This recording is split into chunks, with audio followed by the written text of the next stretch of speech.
Welcome to episode 35 of the Meadowlarkers. I'm joined by Howard Bryant and Jess Smetana. And Howard, this is my new thing I do, 35. I mean, that's your guy, right? Isn't that a Ricky's number? That is one of Ricky's There you numbers. Five, right? That's a good poll by you right there. I Googled, Howard. I didn't come up with that off the top of my head. I Googled jersey numbers of 35. I saw Ricky and I thought I'm gonna pitch this one directly to Howard. So had to go 35. Yeah, that's right. The original. Well, you heard at the top of this episode a piece that Jess and I made for Off the Looking Glass in honor of what is today, Thursday, June 23rd, the 50th anniversary of Title IX. And that's a story, the voice of Donna Lopiano, the longtime CEO of the Women's Sports Foundation, as well as the former University of Texas Women's Athletic Director, taking you through one of the origin stories sparked by Title IX of when the NCAA took over the AIAW. And I think a good place to start coming off of that story is just us kind of going, quote unquote, around the horn here and sharing some of the ways in which we know from having been in the sports world that Title IX, the NCAA, college sports, poking some holes in just the passive assumptions that Title IX is taking care of gender equity in women's college sports. I mean, just to kick it off here, it's one thing I know from having played college sports is that there is a Title IX compliance officer in your athletic department at your college sport, but in essence, what needs to happen at a university is for someone to file a complaint. So this has to be an active process. It is not as if every month somebody comes by and does a check to make sure that you are in compliance with Title IX. You have got to put yourself on the line, file a complaint against your institution. These things that are fundamentally hard to do when you are inside of an institution. So Jess, I'm going to start with you here about when you hear Title IX and the belief that we have reached some form of equity, what first comes to your mind? We haven't. I thought everything was good now. It seemed done. Things were so great. Yeah, Kate. I think coming up through youth sports, and I didn't play Division I soccer, but I played club soccer in college, which is obviously not part of the NCAA. But the term Title IX is so ubiquitous. I think for women playing sports, everyone's heard of it, but I don't think there's a lot of education about what it really is and what it means, because when you look at how it's applied, it's just really confusing, and compliance with it is something that is also confusing and something that a lot of schools don't even cooperate with. They don't have. And so I was blown away reading this USA Today article that we talked about on our episode of Off the Looking Glass this week that actually analyzed the numbers and found that the vast majority of schools aren't in compliance with Title IX. And like you said, in the most American way possible, you have to file a lawsuit to change anything, which is just going to prevent a vast majority of people from actually doing it, because you have to hire lawyers and, go through this crazy circuit of courts. But yeah, Title IX is something that is a little bit confusing, I think, in its application for a lot of people. Yeah. I was going to say, I always feel the first thing that hits me when I think about Title IX is also the story that when we talked about this a few weeks ago, that 90% of the schools are not in compliance with Title IX. And I remember asking you about, or telling you this and being blown away by the stat. And you were like, that sounds low to me in terms of actual compliance. And I think, and it's good too to hear Donna's voice as she stays in the fight as well, because she's also one of the heads of the Drake group as well, fighting to keep these schools, trying to get them to be more athlete friendly, and you need those people to stay in the fight. One of the things that always hits me about these types of stories is, number one, you're not going to sue your organization. We've already been through this. You know what happens when you sue your organization. You know that you're going to be a pariah. You know that your days are numbered. You know that even the people who say that they support you are probably not going to support you. You're putting yourself in a massive, massive place of disadvantage. So we know all of those things.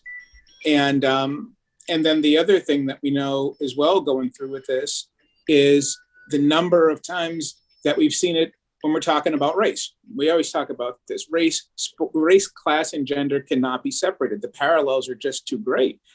We've seen this with the Rooney Rule. We've seen this. How many times do we think that, oh, well, you've got this in place, therefore? It doesn't do anything.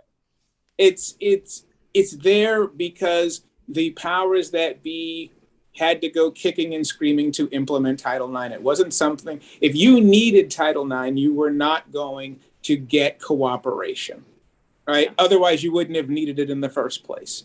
And so to me, I think what I think about, it reminds me of when we had Leisha on last week, and she was talking about just the raw financial gaps between men and women's sports. And I had said that if you really do just the historical timeline, you're really looking at being a half century behind.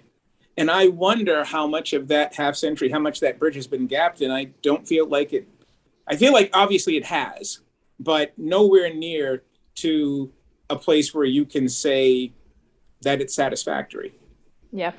Well, to the point that I think we're both making, or maybe we're all making here, about if Title IX is fundamentally being enforced by people who have to sue their employers, or as many women, both athletes and coaches I've talked to, they call it like rocking the boat.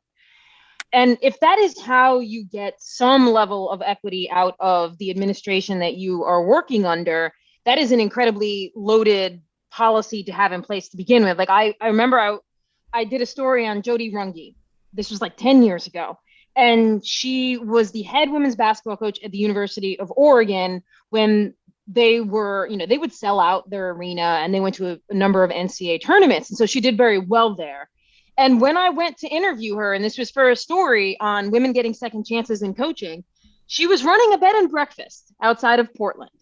And why was she running a bed and breakfast? I'm sure there were many reasons, but one of them was that if you fight for Title IX, if you were considered a coach who rocks the boat, all of the athletic directors, they golf with the same clubs. You're done.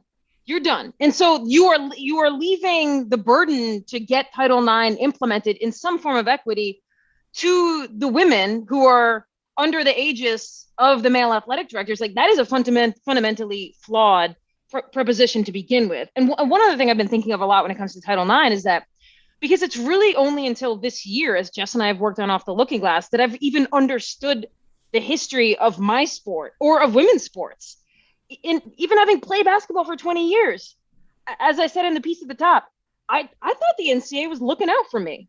I mean, this history is not told, just like Howard, I'm sure, like, we could talk about when it comes to Black America, like, who tells the history? It's like the men who run the NCAA were not telling this history of women's sports, that like the AIAW was growing. And so I think a lot of young athletes don't even understand some of the pitfalls that women's sports has fallen into. Yeah. And I think, I'm sorry, Jess, you're going to go? Go ahead. I was going to say, well, it's an entire movement. And I think that is the thing that all the pieces have to come together. And one of the biggest pieces, of course, is the history itself. Are you even starting from the proper starting line? And when you think about, I think about Title IX very similarly to the way I think about METCO, which was a voluntary desegregation program in Boston starting in the late 1960s, and has gone on to this day. And the program was designed to desegregate without angering local municipalities so they made it voluntary. So you weren't forced to have Black people go to your school, right? And so METCO, a few years ago, I think in 2016, celebrated their 50th anniversary. And part of me was thinking, what exactly are we celebrating?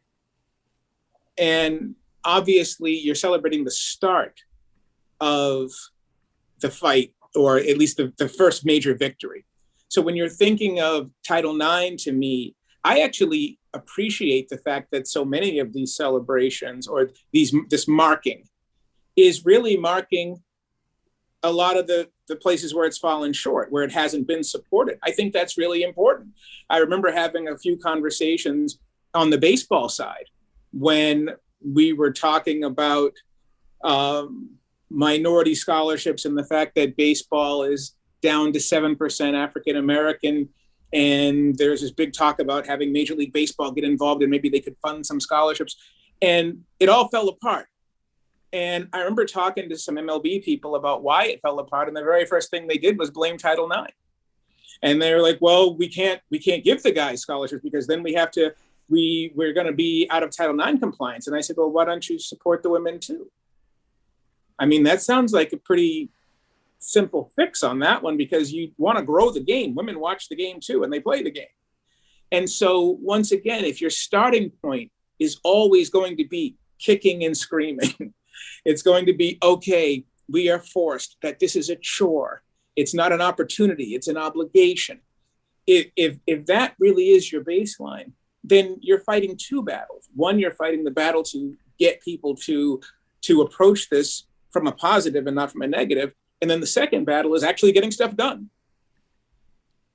Right. I think Howard, like, often Kate and I have talked about this too, like, it's presented as this zero-sum game and you have to take away from one group to prop up another group. And in reality, the groups that do control all of these things have enough resources for all of it. There's just a choice in what you want to pump all your money in, funnel your money and your investment in, and what you don't really care about.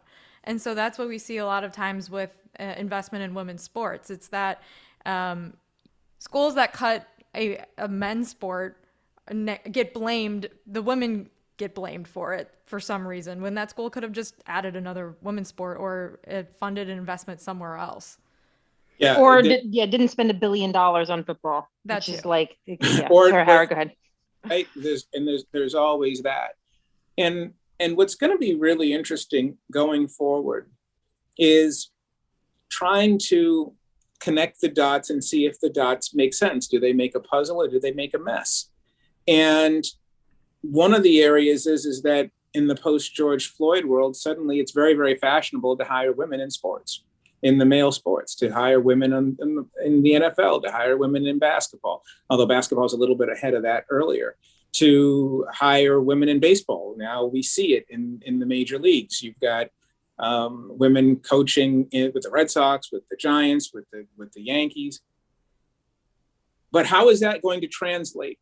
Like, what is that going to look like if you've got these individual pieces of success, but the number one major piece of legislation to create equity or to maintain equity is still lacking? So it will be really interesting to see what happens with that gap. Otherwise, it just looks like a showpiece. Otherwise, like having these individual, okay, you're going to have a woman coach first base. Okay, but what about the infrastructure? Like, how do you build? They all have to come together, you know? And also it perpetuates, sorry, Kate, it perpetuates the idea that for women to be successful, they need to be successful in a historically male space. And I think one thing that this story that Kate told us illustrates is that, like, before the NCAA blew up this female-driven, female-empowered space, this thing existed and it was flourishing because women were really interested in playing sports. And so it's I understand, like, that this is like the current system that we have in place, and to be successful as a football coach, obviously the NFL is the pinnacle of that. But that's only because we've spent decades stripping away the agency and the power from these other organizations and other sports leagues and teams and female athletes that were creating their own thing. Well, one of the things, and I don't know if this is true for the two of you, but one of the struggles I have with Title IX is that because it exists, it perpetuates the idea that women's sports are a charity. Like, we straight up needed a federal law passed in Congress and having to go to the Supreme Court and reinforced. So I feel like, it's not to say I wish it didn't exist or I don't want to figure out ways to make it stronger. It's just that it feels like the thing that every, like, women's sports let me think of a better word than hating, but like women's sports skeptic can point to and say, well, you needed Title IX. You actually had to legislate this to even get women in the door. And it's back to that history piece of, okay, if you only have like a passive grasp on the history, then you're like, yeah, women needed Title IX. And the only reason women's sports exist at all in this country is because it had to be legislated, as opposed to actually understanding how many grassroots moments have occurred where women were governing themselves and creating leagues, and then either they get taken over by like the WNBA or by the NCAA. And so I don't know, do you both feel like when you hear Title IX, you're like, oh yeah, okay, so it needed a law was needed for women to play? No, I don't feel that. I don't feel that at all. I actually feel the opposite. I feel like, what does it say about you, dominant male culture, that you needed a law to take care of something that didn't need, that shouldn't need legislation? It's the same thing like, oh my God, I don't understand why there are so many Black coaches. You need a law to force me to interview you, just to even interview, not even to hire, just to interview. You need actual legislation for people to step in. And what it does, that tells you what you're up against. And that tells you about the hostile territory that you're actually in. And it also says to me, quite frequently, it always says to me whenever I come back to this, it says, this is why you keep fighting. This is why you sound like a pain in the ass. This is why you're constantly arguing these points, because these points have to be argued. And I think that the WNBA is a really good example of that, because you and I talked about this before when I was living in California. I really liked the ABL. I liked that it was different. I liked that it was unaffiliated. I liked that it was sort of its own thing. It was a brand new grassroots women's league, and it was great. I don't know how it was doing financially, but I was a big Jennifer Azzi fan, so I sort of enjoyed it, right? And so there was that. And then, and also in the Bay, because both Cal and Stanford had pretty good women's teams, especially Stanford with Tara, obviously. So there was a presence. There are places where there's a presence where we don't need it. And I'm a huge tennis fan, as everybody knows. And one of the things that always bothers me about tennis is this idea that everything about the women's game has to be based on how they would fare against men. And will the men play 5 sets and the women play 3 sets, and Serena couldn't beat, the 200th rank. It's really important to let these sports stand on their own. I mean, to me, that is like one of the most important things when we talk about language, when we talk about culture, when we talk about the sort of the starting block. It's if the starting block is always, well, you don't meet the male standard, or you don't meet the white standard, or you don't meet the Western standard, then you're constantly fighting to join something that, one, doesn't want you, and 2, you probably don't need.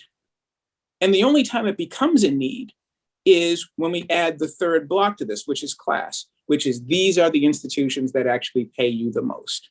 I'm not sure of it from a prestige standpoint as much as it is from a money standpoint. If you want to be a female coach and you're 28 years old and you say, okay, I've got 40 more years of earning power in this industry, where can I go to do what I want to do? You probably have to go into the NBA or the NFL or some of those sports, or the WNBA, which is run by the NBA in a lot of ways.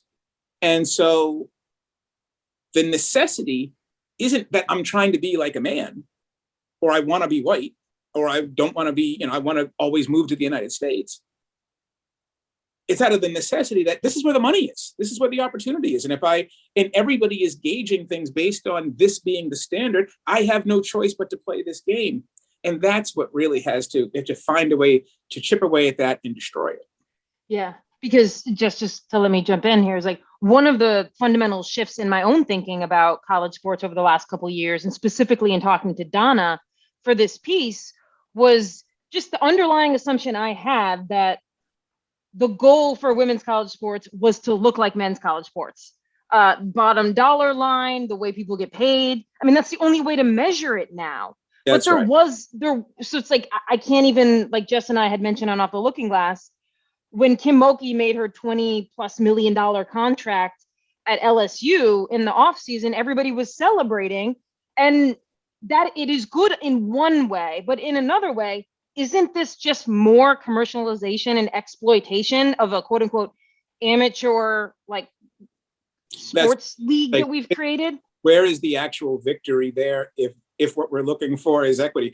It's how I feel about two things. Bomani and I have had this conversation about this supposed HBCU renaissance in football now with Deion Sanders at Jackson State and Eddie George at Grambling and the rest of it.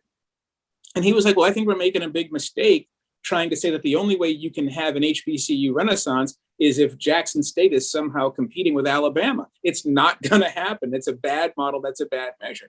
It's actually in some ways how I feel about, one of my favorite passions, which is my comic books and my Marvel movies and everything else, that essentially the storytelling, and whether it's the Hunger Games or whether it's the MCU, that we take male archetype, we create female actress and put them in the exact same storytelling. And it's okay, on the one hand, yes, you want that because you need that visibility and you need those paychecks if you're the actors. But on the other hand, if we're going to take women and replace men with women in these exact same stories, when the stories aren't even necessarily good with the men, is that really progress? I mean, It is progress because new people are getting visibility and new people are making money and they get to earn, but tell different stories. Tell stories that are more specific to and for women and make everybody else come along. I mean, that to me is what you really are looking for. That's what I'm looking for when I look at stories. And to me, it feels like what we're really doing is saying, okay, we're just going to take the money way out. We'll just replace James Bond with, whoever. Jeanette Bond, right? Right. And tell the exact same story with all the same killing and all the guns and all this stupid cliches and storylines, but at least there's a female lead there. And so now we're equal. Yep. Yeah, I think this 50-year anniversary of Title IX comes at an interesting point in college athletics as a whole, where the NCAA is kind of on the verge of being blown up. Like it's less relevant than ever. There are court cases being ruled against it. And we should be clear that the NCAA doesn't actually have to have anything to do with Title IX compliance, because they have been able to lobby and win court cases where they've claimed that they don't actually have anything to do with getting federal funds from the Department of Education or from the federal government, even though they've argued at the same time that they're promoting amateur athletics and that they only care about student athletes. So they've been able to have it both ways for a long time. And so I hope that, like, as we kind of sit and reflect on the ways that Title IX could improve and be better, the ways that the current system does exploit so many athletes, in fact, probably most athletes, because they're not being paid salaries for their work. And there's all these other existential issues, not just compensation, but also the banning of trans athletes in women's sports. Like, we can hopefully kind of come together and rethink the way that this is all structured in the future. I mean, it's hard to have hope for that just given the political climate, but there's so many areas where, like Kate said, in this existing system, is it a win if it's exploiting someone? I don't think the current model of college athletics is something that we can really celebrate as like having been fixed, but I do think this at least allows us the time to sit and wonder what a better system could look like. Yeah, it was surprising to me to go back and hear that the women who were governing women's sports in the 50s and 60s looked at the NCAA and were like, that's not how we want to do it.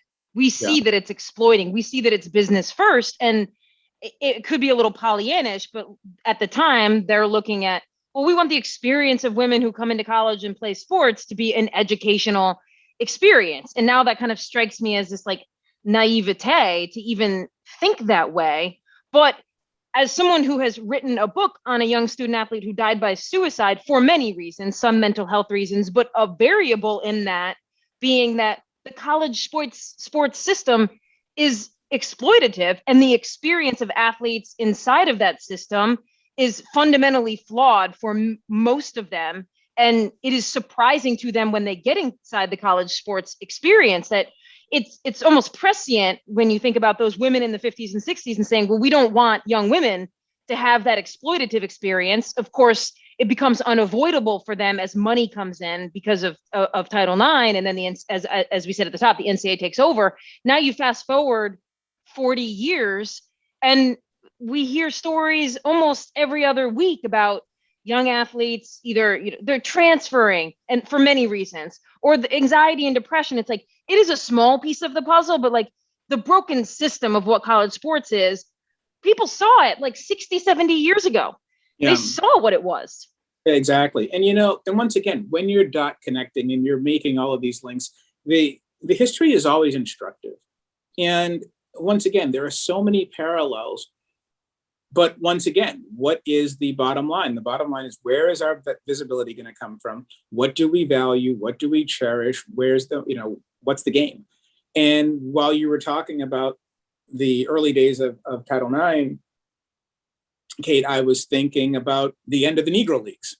Same thing, which was, let's take the players. Let's not forget the labor element here. Let's take the players and we'll destroy the infrastructure. So what happened to all of those women who were creating? Did they, where were the jobs for them? Where was, just like the coaches for the Negro Leagues? They're, the Negro Leagues were begun to be rated in 47 when Jackie came in, but you didn't get your first Black manager until 1974. So what happened to all that talent? What happened to all those female trainers, right? What happened to all those female coaches? And we're now going to celebrate the empire of this all because now Kim Mulkey's making 20 million, so we're good. And so once more, so what is the game here? Are we going to say, and I don't like Title IX success or failure. I don't think it's that binary, but I do think that the parallels are very, very similar to the storyline of integration, in that, the players are now really visible. The players have some opportunities. The players are seen by everybody, and therefore we've won, while at the same time, they have less power, they have less agency, they have lots of visibility if they're really, really good. And you're seeing the same thing on the Title IX side, in that, what we're going to do is give a handful of people a lot of money. Mm-hmm. Yep. And we're going to call that victory. Yeah. There is a perfect parallel to that, Howard. You mentioning Jackie breaking the color barrier in the 40s, and then the first Black manager isn't until the 70s. I mean, there is a fundamental parallel in what we see because of Title IX, in that the athletic directorships across Power 5 sports. I mean, even to 2021, you've got 5 out of 65 Power 5 schools have female athletic directors. And so in my mind, the way this plays out, and probably so similar to the way it is and it did in baseball, is that women in college sports seen as, it's always a modifier, right? It's like the lady balls, women's sports. They can't get March Madness. Like huge until the leadership changes at every turn, it will become secondary. And we will find ways, we being like the establishment of sports, if it is, as it has always been, 90+% male athletic directors, there will be find ways to make sure it remains secondary. But because it changes, because what we're talking about is your standards. Who are your standards? What do we want as a standard? What do any of us want? We want to compare ourselves to the best in order to be the best, in order to consider ourselves successful. And so right now, men are always considered the standard. And so everybody needs to aspire to that. And I saw, Jess, you put up the numbers that said, 40%? I couldn't see it because of the whole language. Yeah, I can read it if that helps. Okay, go for it. I pulled up some stats here. It says 40% of women's teams are coached by women today, while 89% of D1 athletic directors were male as of 2019. And also at the beginning of Title IX, 90% of all women's teams were coached by women. And today that number, again, is around 40%. Well, exactly. And so, and I was going to make that parallel to tennis. All the top female players pretty much have male coaches, except Arbina Muguruza. And she went through three male coaches before going with Conchita Martinez. The female coach on the WTA side is rare. And so all of these things, connect in so many different ways, because once again, you're talking about men being the standard. And that's why it was such a big story when Andy Murray ended up having Emily Marismo be his coach, that there was actually a female coach on the men's side. And what's funny about that, well, not funny, but what's peculiar about that or insulting about that is so many of the great male players were taught the sport by their mothers. Jimmy Connors, his mother taught him tennis. And so Denis Shapovalov, same thing, his mother taught him tennis. And so in so many different examples, there are women at the foundation of all of this who end up getting swallowed whole when the business side takes over. Yeah. There's one thing I kind of wanted to get your not reactions to, but that struck me in reporting both the piece at the top and then some other things we've worked on for Off the Looking Glass. And the other thing we're working on for Off the Looking Glass is another story about the FA ban, the Football Association ban in 1921 in England. And so women were not allowed to use FA fields for 50 years, from 1921 to 1971. And I was talking to a historian from England, Jean Williams, about it. And she was saying how, right, the ban wasn't protecting women. The ban was protecting a vital resource, like the pitch. They just fundamentally did not want to share the pitch with female players. And obviously you pull that wider to a more global look. And it's like, well, yeah, when Title IX was even passed in 1972, it was like immediately famous football players were knocking at the door of Birch Bayh, the senator who helped get it passed, being like, this will be the death knell for men's sports. We have to protect our vital resources.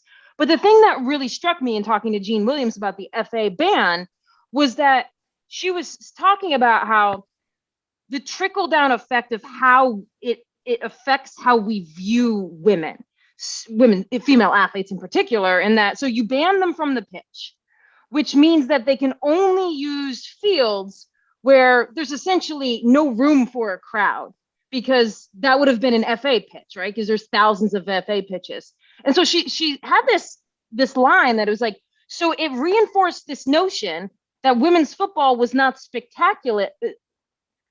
That women's football was not spectacular because there were no spectators. And that was really interesting to me, just breaking down the word spectacular as in something we would want to watch. And I see that paralleled so clearly in our women's sports here in the US, where it's we have pulled resources away to the point where there are few spectators, and then we think that they are not spectacular. Well, it is separate but equal. I mean, that's really what it is. It's that you are going to be given inferior resources, and then we're going to criticize you for being inferior. You get the secondhand books that don't have any, that are missing pages, but we're going to criticize your reading level.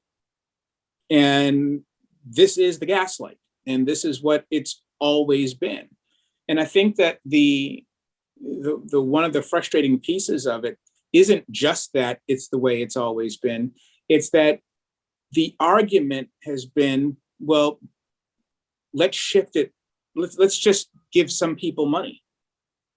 Yeah. You're really talking about a fundamental shift in attitudes. Just like when we were talking about, I don't remember which Meadowlarkers we were talking about, but it was also about language. Just like you change your culture when you change how you describe things. We don't call flight attendants stewardesses anymore. You don't call assistants secretaries or Girl Fridays, right? The culture has to change when all of it changes, not just when you say, okay, well, let's find a couple of people that we're going to admit into the club. We'll pay them, we'll give them the visibility, and we will use them as proof that things are better than they were. Yeah, I think Jess and I both, very good point. Yeah, but we wanted to know what a Girl Friday was. Girl Friday, yeah. You've never heard of a Girl Friday? No. Oh my God, my age. It's a movie. His Girl Friday. A Girl Friday is like the secretary who goes out and does everything for the boss, like on Mad Men. That's what the Elizabeth Moss character, like Peggy, exactly, is fighting that thing. I'm not your Girl Friday, right? What does Girl Friday mean though? Like, what is the fundamental, like, what is the etymology? Yeah. The etymology of the Girl Friday, I believe, but it predates me. It's a 50s term, but I believe that the Girl Friday was also somebody like, I need you to go buy chocolates for my girlfriend, right? It's Valentine's Day, and I didn't, like beginning of North by Northwest. It's my wife's anniversary. Go find something for her. She is the jack of all trades, and none of this has to do with my job. This isn't my job. This isn't in the job description. What do you mean? I'm buying your wife flowers for her birthday, right? The girl, look it up. It's a famous movie, His Girl Friday. Okay. No, this is great. I mean, Meadowlarkers, I feel like we're always something from this. Yeah. That's right. I mean, this could be the main thing they learn from this, and I wouldn't be upset, is learning the origin of Girl Fridays.